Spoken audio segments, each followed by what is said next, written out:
Thank you, Dave. Well, this past Sunday, Levi Mitchell added his name to a list that includes Doug Flutie, Jeff Garcia, Henry Burris.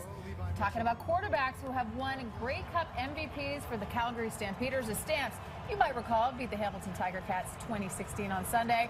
But Bo's still in celebration mode as he joins us this morning. Thank you for getting up this early. I know it must feel really extra early this time around. Yeah, I'm normally awake at this time, but these past couple days have been a little bit harder to wake up. We're staying up later at night, I'm guessing. A little bit later at night, yeah. Have you guys had a chance to come down at all yet? Or? It's starting to now. I mean, yeah, the celebration's kind of dying down a little bit, but there's some guys that on the team, they wake up, they're like, yeah, I looked at my hat this morning and it still says Grey Cup champ, so I'm going to keep on partying. You had a heck of a game. The team had a heck of a game. You're the MVP. Is there sort of a defining moment for you? I know as a fan, the fourth quarter was ulcer-inducing, but for you, I mean, so many moments. Oh, man, I mean, so many great moments in this game. Just so many great plays by so many people on the team. I think the moment has to be, finally getting that cup for Huff. Yeah. Make sure he gets to hold that over his head. Yeah, okay. Now, when we're talking about the cup, I know everyone's kind of itching to ask you. So, poor Juwan Simpson is kind of being blamed for breaking the Grey Cup. Like, who actually was kind of muscling it up into the air that kind of wobbled it off its I guess, holder? If he's going to take the blame, I'll go ahead and give it to him. I'm not going to jump in on that. Because look at here, you see it's wobbling already, right? I know, it felt so bad. And the thing I said was, hey, it's a 100-year-old cup. It's going to break sometimes. You talked about wanting to win one for Huff just announcing his succession plan. Dave Dickinson will take over in 2016. Just some words, if you would, about Coach Huffnagel. Oh, man, so determined, so motivating. I mean, the way he comes in and when he talks, everybody listens. And it's so easy to take things in of everything he says. And yeah, the succession going on. I mean, it's going to be a transition, but it's going to be a smooth one. But people also talking about Dave Dickinson being a bit of an unsung hero as the offensive coordinator.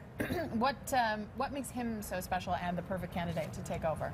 Oh man, he's ready. Yeah. I mean, he's done it for so long. He's a head coach at being a coordinator, and I mean, he's been huge in my success and in my growth as a quarterback. Yeah. We have a photograph of Nick Lewis hanging out with the Grey Cup and having some fun like most of the Stamps players. We don't have the photo, but Nick was seen this week at an establishment along 17th Avenue Southwest. Having some fun, hooting and hollering. I mean, I guess that's par for the course with Nick, right? Definitely. I'm sure he's been in every establishment on 17th Avenue with that cup so far. I mean, that's kind of what it is. It's time to have fun and enjoy it with the city. Take it around, let people see it, let people take pictures with it, and make sure everybody in the city gets to have fun with it. Well, tell us about that. You guys got off the bus at McMahon. People were there to greet you, and then the big rally that happened on Tuesday. What is it like to share this with your fans? Yeah, it's so amazing because, in that speech, the first thing I said was, this is for Calgary. And, that's what we truly feel as a team because, as a city, we have come together. Obviously, some tragedies in the last couple of years, but, this has been a really great time to bring everybody together. And I said it a couple of nights ago, but how fun is it to be a sports fan in Calgary right now? So much fun. And the Flames are killing it. I love watching. You guys are champs. The Flames are probably knocking it out of the ballpark right now. Yeah, it is so fun to watch them, man. I mean, I'm not as intelligent as I should be in hockey, but I am learning.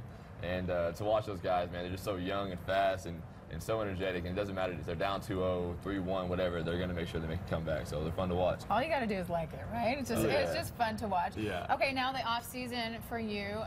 What are your plans? How do you stay fit? Do you give yourself just a little bit of a break as well? Not too much of a break. To me, I have to make sure I keep finding ways to get better. And if that's, I'm going to see Jeff again. Obviously in the summer. I'll be training my brother because he is a senior in college, so it's his time to come out. That's cool. And then I gotta find something different. I want to find something different every offseason to shock my body and try and train it differently. I teach little kids hockey, Bo.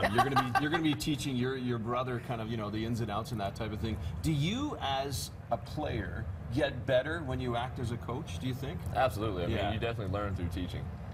And that's something that has helped me throughout the season, is making sure that, you know, when Dave teaches me something, I go teach it to a receiver or a running back, and it helps it ingrain it in my brain, you know, so it makes it a lot easier. I honestly thought you were going to offer to coach him in hockey. Oh, yeah, anytime. Which Let's I go for a would skate. love. It would be I great. can skate, yeah, I can skate. Not fast or not backwards, but I can skate. It would be fun.